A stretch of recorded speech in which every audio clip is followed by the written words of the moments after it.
3, 2, 1. Okay, welcome to the first session of Non Native Native online session that we are organized for Co-op Bangkok Art Book Fair this year. And within this session, we will be introducing ourselves as a platform, who we are and what we do through the list of vocabulary that we use within our practice. First of all, I just have to just let you know that three of us are actually Thai. We are from Thailand, based in the Netherlands. And we choose to do this session in English just because most of our audience here in the Netherlands can understand what we talks about. Mm-hmm. And also a lot of words that we are using in our lexicon are the words in English. But we are not like native English speakers, so please also bear with us on that. We would have a Thai subtitle underneath the video. So this is a pre-recording video and hopes you enjoy it. Yeah. So the first word is non-native native. So what is non-native native? Non Native Native is a cultural platform which looks into the Asian creative landscape in the Netherlands through the lens of outsiders from within. The platform serves as an alternative point of exchange for critical creative practitioners between the Asian and Western cultural landscape, with the focus on contemporary visual culture. The initiative was formed in late 2018 by designers and curator Belle Phromchanya, Honey Kraiwee, and myself, Darunee Terdtoontaveedej. Could you introduce yourself, please? Next word, Belle Phromchanya. So that's my name. Belle is actually my nickname. My first name in Thai is Non Native Phromchanya. And for those of you who might not know, just sharing this little information, like majority of Thai people has a nickname, right? Like when you were born, your parents give you a first name and the last name, and the nickname is for your parents also give you that as well, and it's for like friends and families.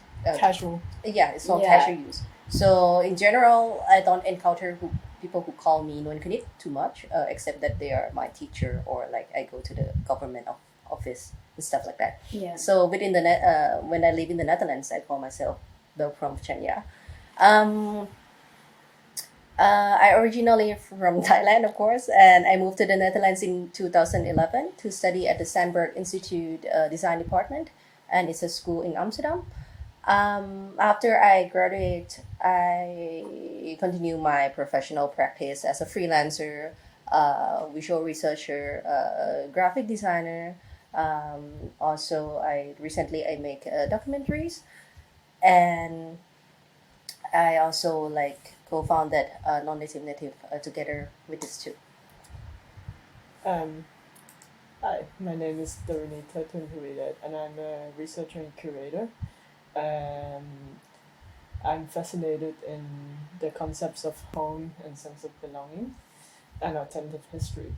I was originally trained as an architect at Central St. Martin's College of Art and Design in London, and then later on as a designer at Design Academy in Eindhoven.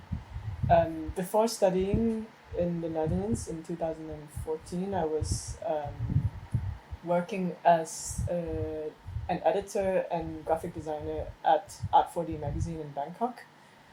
And then now I'm currently also the program curator for Cinemasia Film Festival. Last year I was actually also selected as the young curator at International Film Festival Rotterdam, the IFFR. And so this is actually quite a perfect setting for me to combine the different skills and also interests in a disciplinary manner. Next, hi, I am Honey, and the story of my nickname is similar to Belle. So my parents gave me this nickname Honey as well, and it happened to be in English. And I came to the Netherlands in 2018 to study arts and heritage, management, education, and policy. And my major was curating. And after I graduated, I have been working on a freelance basis as well. So I do give tours at exhibitions in art space in the Netherlands and also architectural buildings. And I also host at A Tale of a Tub, which is an art space in Rotterdam. And then I work with non-native native in so many different functions. And my personal interest is the moon. And recently I got a small grant to do a calendar project, which was called a Moon Calendar. And the project was inspired by the traditional Chinese lunisolar calendar, which is based on the sun and the moon. And the project aimed to talk about the non-human perspective and the non-Western ways of thinking about time and understanding the concept of time.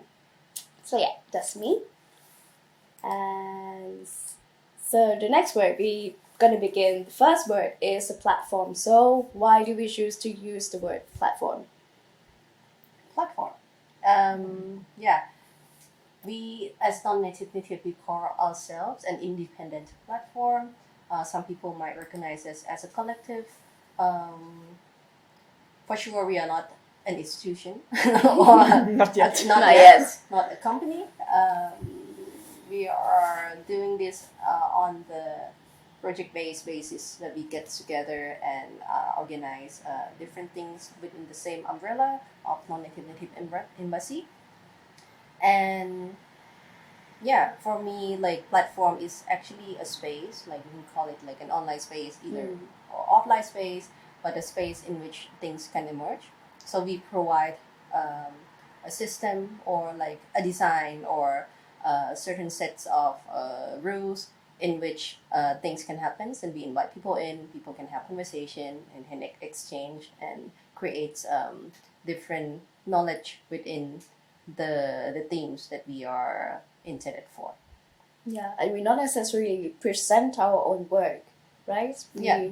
Invite people in that we like their work or we admire or we would like to know more, and then we use our platform to give more exposure. Yeah, because three of us, like we have our own like professions and our own interests. That you are like more also in curation in film. You are also in art curation. I do like documentary, and these are, of course, separated, but we have something overlapping, and we join together within this platform.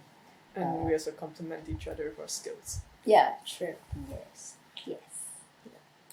Next, alien. So aliens are outsiders within, I think. So foreigners in a country that we live. For example, people who arrive here as student or to work, but I mean, for us, we mainly focus on Asian aliens. So that includes immigrant, but also interestingly, people who were born here but never felt that they quite fit. So, so people who feel foreign in the country that they call home. I think that's what alien for me is, at least. Mm-hmm. Creative landscape. So creative landscape is actually the context in which we operate. What do I mean by that? Is because we are all from the creative landscape, either in arts or design, and we see that there are a lot of artists and designers or people who work in the creative sense who have a discussion around themes of Asia, which is our focus, and we look into themselves as a person, and we look into their works as well. That we want to bring up the visibility of both, so the people and also the works that discuss Asia in a creative sense. Yeah, and how we shape the creative landscape as a group of aliens. Yeah. That's also another interesting perspective that we look into. Yeah, because there are quite a lot of numbers of Asian students who came to the Netherlands, right, to study design. Yeah, maybe it's not that expected, like not like London or like New York or but it's increasing every year. Yeah, it's growing, and I mean, that's also the reason why we ended up here. We came here to study in the creative industry. We studied design, we studied curating. So that's the basic. That's also the background that we operate in. Yeah. Become part of the landscape. Next word, Asianization. Asianization. Well, that's pretty similar to globalization, I guess. I think in our context, it is a phenomenon in which there is a rapid growth of interconnectivity within Asia and also the Asian diaspora globally. So we've also been observing a growing community of outspoken and activistic people around the world. For example, like I think one of the most obvious example is Subtle Asian Trade, the Facebook group. Oh yeah. That was originated by a group of Australian-born Asians, and then it kind of became this global network of the Asian diaspora. So I think this is similar to, I think this is Asianization in our case. Yeah. Like globalization, but in an Asian around context. the world. Yeah. Yeah, I think I used this word for the first time in my graduation work. The project is called The Rise of the Moon, and it was like observing into the speculation of the Asian century, which is a prediction that within the year 2050, that is not that far from now, the Asian region will become like a superpower of the world, and we have like a lot of power and influence, like not only economically but also like culturally and everything else. And I was like thinking about this song Dream of Californication and it was like one of the names, like, which is it's like a dream in a way, like dream of Asianization, because ourselves as Asian coming into Europe to get the studies or trying to work here, trying to improve our like professional lives, is a switch, definitely. But it's a switch that can happen, and we are witnessing the change in that, like nowadays, through different things. Next word, non-Western discourse. So as we have talked about earlier, that we came here as international students, and we feel like there are some certain expectation that we get from the Western world, that Asian people would talk about this, Thailand would talk about something, China would talk about something, and we try to break free from that stereotypes. So that's why we try to give a critical perspective into our works. For example, I run non-Asian Instagram account, and there's one of the posts that we found that I actually found it in a supermarket. It's Thai tofu. So it's something that I am, as a Thai person, I have never known it. I don't know if there's a Thai tofu. I don't know what that food is, but that doesn't exist. No, It's a label that was assigned to us. Yeah, but tofu is Asian and Thai is Asian, so yeah. So basically, we're trying to say that not all Asians are Chinese. Yeah, exactly. Yeah, Asia is not China. There's a lot of layers into Asia, and we try to give different perspectives on this topic. Yeah. That's also, next word is also me, GLOCAL. GLOCAL is a term that we feel like we are local enough to know things that are necessary to discuss, but we engage on these topics from an international perspective. Or, for example, since I moved here and then I realized that there are a stereotypical association between Asian people and food most of the time. And there's also a special visa for Asian people to come here to work in an Asian catering industry. In a way, it's good. There's a chance for them to come here and then get to work. But on the other hand, it's also kind of like limiting Asian people to only work in the food industry. And sometimes, if you have restaurants, it can be undervalued if you work in that line. So that's why I recently I created an event. The name was was what do we talk about when we don't talk about food? And the idea is very straightforward. It's basically to show talents from Asian creatives and artists, to give them space to talk about things that really matter to them and things that they can do, which is not only about food. For example, one speaker was talking about her views on being a student, being a graphic design student, or someone was talking about nature or giving a book reviews on during the Sci-fi. event. Yeah, on the sci-fi Chinese. Sci-fi. Yeah. Next word, power. Power, I think, to me, is the ability or capability to influence and empower and trigger larger movement and reclaiming the way we present ourselves. Yeah. So, in that case, we empower ourselves by choosing how we would like to be seen, and for me, that is already power. Yeah. In that sense. True. Yeah, it's also an underlying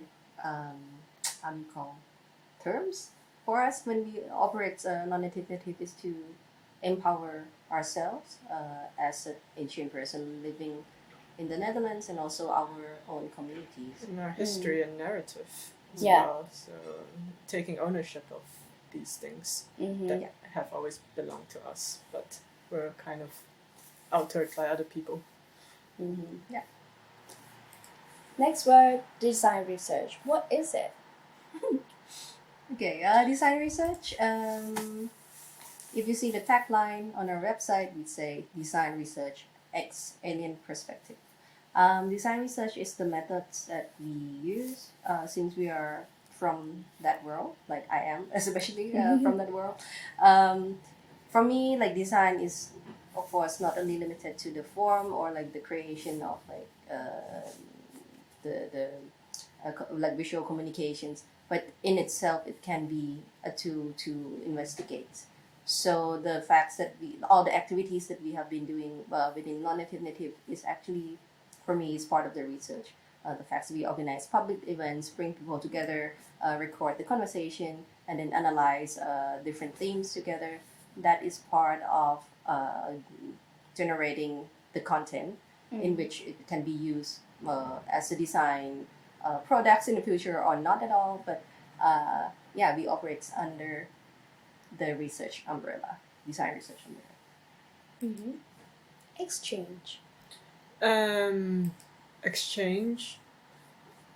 Exchange is a transaction of knowledge in various forms. For example, we have been conducting different types of exchange through a series of gathering, conversations, public discussion, performances, karaoke, party, exhibition, and we are still seeking different ways to engage with the public, online and offline, and creating different spaces to encourage these exchanges, knowledge exchanges, in different scales. Yes. So, Next word, interview. Interview is a method that we have done in the past and would like to do more in the future.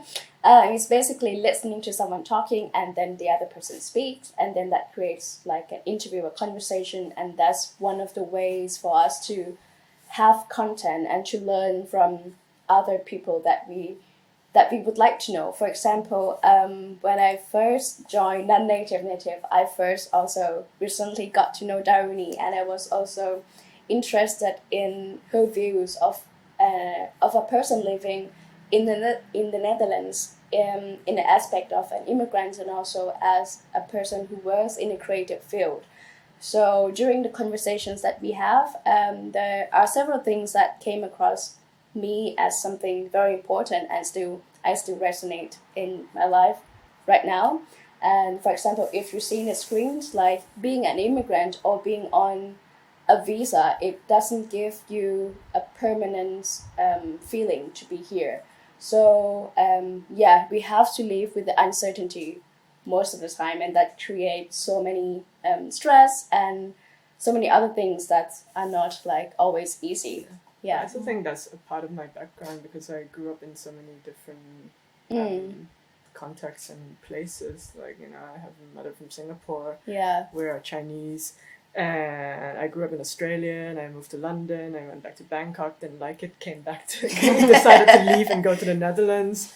You know, that's all these like kind of uncertainty and feeling of unsettledness, let's say. So, you know, like, I always believe that everything is temporary, so you never know where you're going to end up in that case.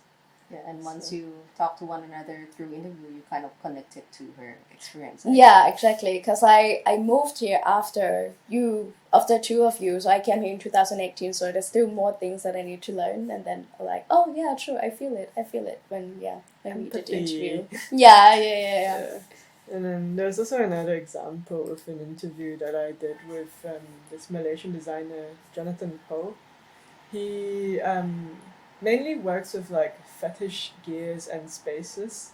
And that for me is something really interesting because he's really breaking the taboo, because I think like sex is something that we don't really talk about in our community, and the fact that he's making this space and breaking the stereotype of it, I think that's really fascinating. Yeah, you can look on our website for the list of interviews. That was like one of the first activities that we did as non-native. Part of our research. That was part interviewing. Of our research. Just like first thing we need to do is like we're gonna have a platform that talks about Asian and Asian living in the Netherlands in the creative landscape. First thing we need to do is to know who they are, what do they do. Find out who everyone is, where everyone is, and what everyone's doing. So then the next word, strategic tea time. Okay. Strategic tea time is one of our activities that we organized to start in this year. It's a small special meet-up where we invite people who we like and also we admire, who are aliens within the creative industry to get together at our studio or like in an online session for the moment. And just to have tea and snacks and have a conversation around what they're doing, who they are, what are their future plans, and how can we support each other, like not only between non-native and the individuals, but also upon the people who are invited into the same session. And we found this quite like effective, right? In a sense, it is a nice setting to get to know people. Usually it's quite a casual and intimate setting, so people feel safe to share whatever they're doing. And I think it's really nice because we tend to invite people that we admire, people that we see as role models, so that we can also like meet them for real and learn from them and learn from each other.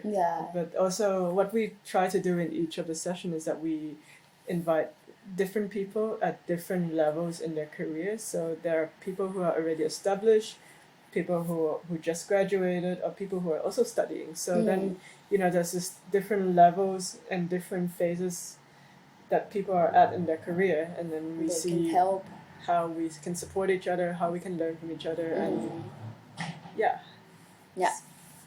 and build a community. Next, the words is visual archive, and that's me. The visual archive is a process of addressing a bigger societal issue.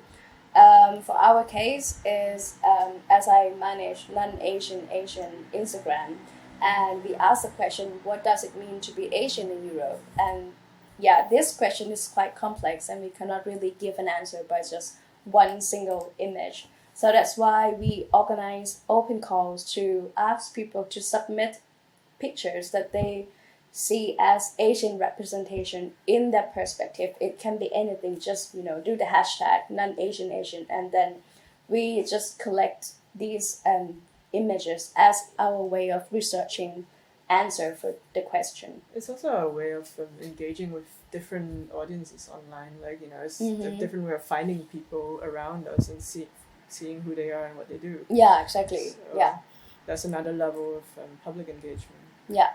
Through Instagram, which is pretty handy so far. Can I ask, what is your favorite image from the archive? My favorite image? don't have one, I think. I don't have one. You love them all. I love them all, yeah. Equally. I love how diverse It's like how your child, diverse right? this collection is. Okay. But I love getting submissions from people. So yeah. Okay. So please do hashtag non-native native on Instagram. Yeah. No, non-Asian Asian. Oh, non-Asian. Non-Asian Sorry. Asian. Next word, artist visa. Okay, artist visa is a specific type of visa. It's a nickname of one specific type of visa within the Netherlands. It's a work permit for people who would like to continue working in the artist pathway. Self-employed artist. Self-employed artists. Yes. And it is the process in which majority of the non-European citizens who graduates from art school and would like to pursue their career in the Netherlands has to go through, including all of us. All of us. Yeah, and somehow like we also get to know each other because of these subjects, right? Yeah, Like that's Yeah. how I met you. yeah, because I was that's how we met. asking. Like what are the tips about? We were Like, introduced Yeah. to a common friend because I just graduated and I didn't know what to do next or how to yeah, stand on my own 2 feet, and then we were connected somehow Yeah. through that. But also, I mean, there's, it's really absurd, this whole visa process. Like all the documents that you have to compile, also having to employ a lawyer, which Yeah. is not very cheap. And then to prove your worth as an artist. So it's a whole process of rebranding. It doesn't matter what you do, what you really do, because actually art is subjective, and Yeah. your value in the art industry is also very subjective because art is art. Yeah. And so, for example, like even if you're a designer or curator or architect, you brand every single thing you do as a piece of art, everything that you create as a piece of art. And then somehow you also need to be appreciated by a Dutch cultural institution. And in a certain way too, right? Yeah. Like not that your work is appreciated by the Dutch people or like the Dutch institution and you would get the visa, but you need specific type of documents to prove that.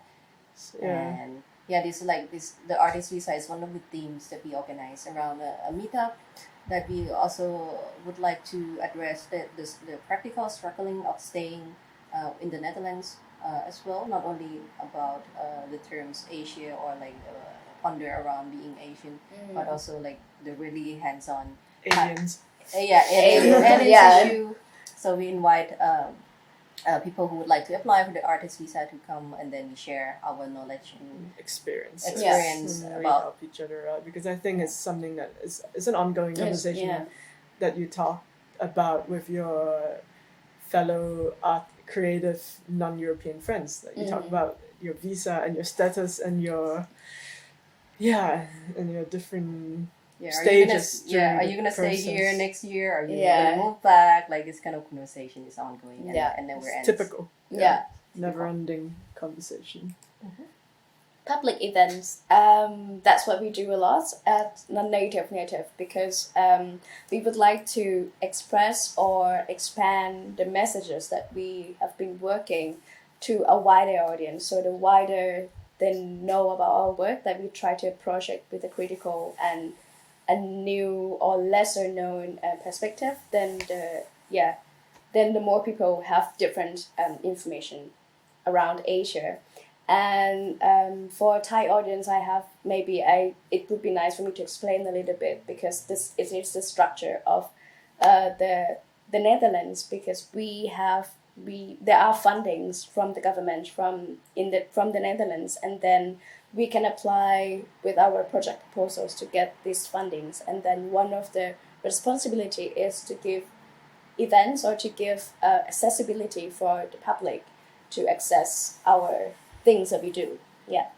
The funding is especially for the cultural sector, right? Like for art, for Yeah. design, Yeah. and this is the kind of things that it doesn't exist too much in Thailand, but we found this really helpful. Like one of the reasons that Untitled Native is ongoing is because we received the starting funds from Stimulating Funds Creative Industry in 2018. Yeah. And that's why it kicks off, and Yeah. then next year we got the funds from Amsterdam Fund for the Kunst, Amsterdam Funds for the Arts, and we really appreciate that. Yes. Very generous. Thank you. Thank you to our little Sponsors. to our big sponsors. Yes. Next, parasites. A parasite is an organism living off another organism. It is a form of collaboration because that's also what we do. We usually try to collaborate with larger and more prominent organizations so that we can learn from them. For example, our first ever event was a collaboration with Leiden University College The Hague. And this way we were able to see and learn how an organization runs and how to run an organization and how we can apply these knowledge to our own organization. And recently we also collaborated with Cinematia Film Festival in Amsterdam and also Verhalenhuis Belvedere. So this way we exchange our audience and we discover new unexpected audience. Yeah, and we also bring a different perspective to the organizations that we parasite from. Yeah, so it's also another form of exchange, let's say. Yep. Crossover. Yeah, so next to the word parasites, I think the crossover is like the results of our parasiting that we, of course, we operate from creative landscape, from design research lens, but we love to collaborate with people from other disciplines like social studies or like from the arts, academia, film festivals, also with the business sector, we also plan to do that. So that's the nature of our platform and our activities that we would like to keep, because Asian is such a broad thing and it's not owned by one specific field, I think, but it's a conversation that we should be having all together, and we would like to be like the connecting point where crossover things can exist. Next, humor. Humor is something that we have and we often express in our works. For example, as I said, that I manage the non-Asian Instagram, and most of the posts, if you look, there are some humor in there. It's like an inside joke. If you are an Asian like us, then you would know what we meant. For example, to give you like an idea what it is. So there's a picture of a restaurant that used this as an advertisement of their food, and they use the paper that is usually used to in the Chinese culture to burn it for the dead people. But Just then paper. the just paper. But then it looks great. I mean, I agree, it looks great, but you don't put it next you to food. don't put it on under the bowl of your food, and the way that we could be seen as offensive, maybe. It's not a good omen. Exactly. To have it like that. But we're not like blaming people who do this. Like, oh, this is wrong. We just leave it to your interpretation, But we just we find it funny. we find it funny. That people are confused and people are clueless about our culture, but then they still represent it somehow. Yeah, exactly. And there's also another humor that we do, fair.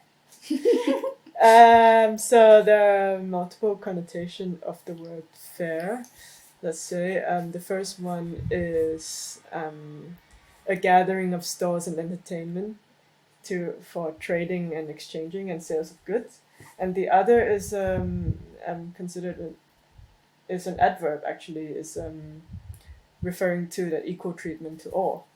So this is one of our core value, to work fairly. At the same time, we're also creating a physical fair in the near future, where we would try to combine the different expertise and also different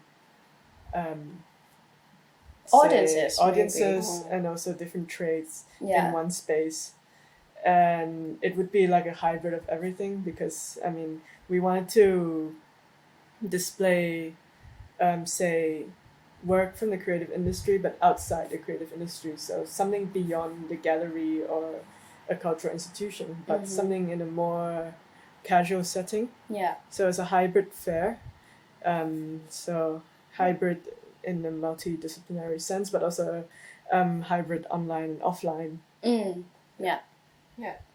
Yeah, the idea how it links to humor that you said at first, like another humorous project that we are planning to do is because we are thinking of going to an Asian fair. Like in this part of the world, there are things for Asian fair where you going there and you expect there's Thai festival and stuff like that. Cliches. Yeah, and you expect to see Thai food, like sushi, ramen, and like traditional performance, and we would like to adopt that kind of aesthetics into our fair. But of course, you can get all the general Asian stuff. Like we would also invite local businesses and restaurant and people who sell Asian souvenirs to join our fair. But also the majority of participants in our fair would be an artists and creatives who work around the theme of Asia, who can actually sell their products, their service, their performance. They can crowdfund their projects within the space that we provide. Yeah, so there's a hidden agenda to this fair. Yeah.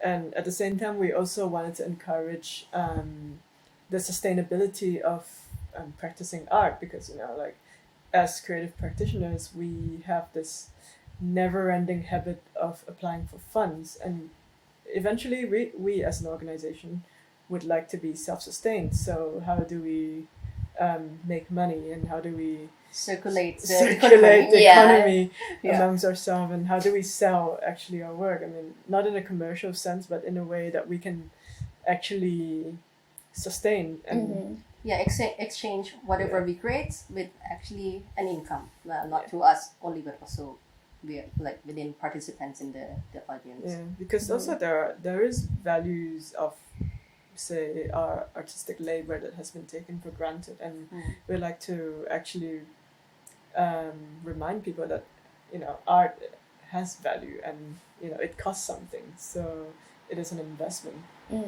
So by creating this environment in the fair, we also would like to see if we could, I mean, it's an experiment, if we could actually sell something, a work of art masquerading as a product, as a conventional product or souvenirs, for example.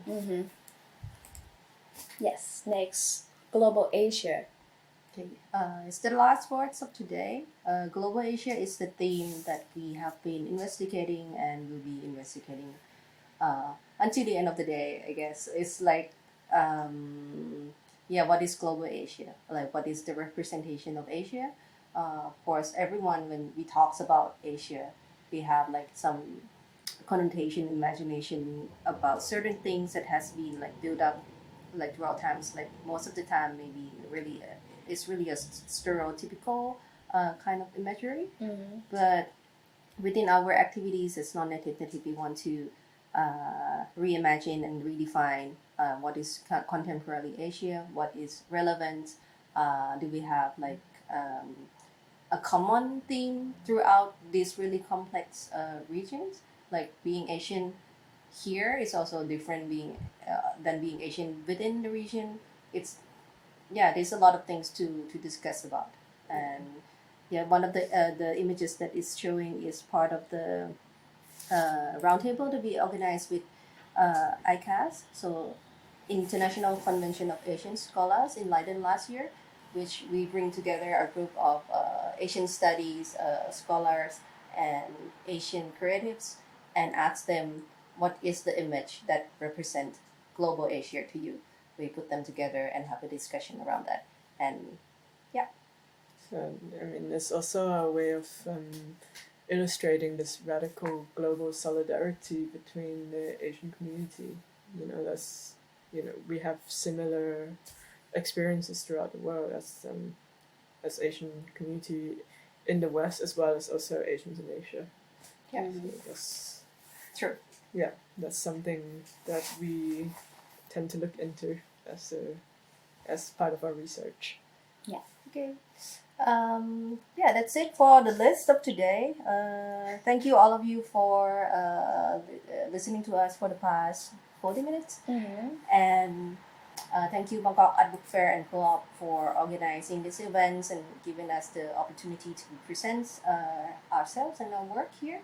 And yeah, be in touch if you think what we are doing is something that is interesting for you and we would like to collaborate. We are really open for any form of collaboration within the Netherlands or with Anywhere. Anywhere. Anywhere. Yeah. Okay. Cool. All right. Thank you. Thank Thank you. you. Good Bye-bye. day. Yay! I think it was a little bit better. Yeah. A little It's bit less better. painful. Yeah. Getting better every time. What do you think, Yeah. Mandy? Yeah, well, it was way more natural. Yeah. Okay. How about you กดปิดเร็วเกินไปอะกดอัด Huh? What? You stop the recording already, right? Yeah, stop.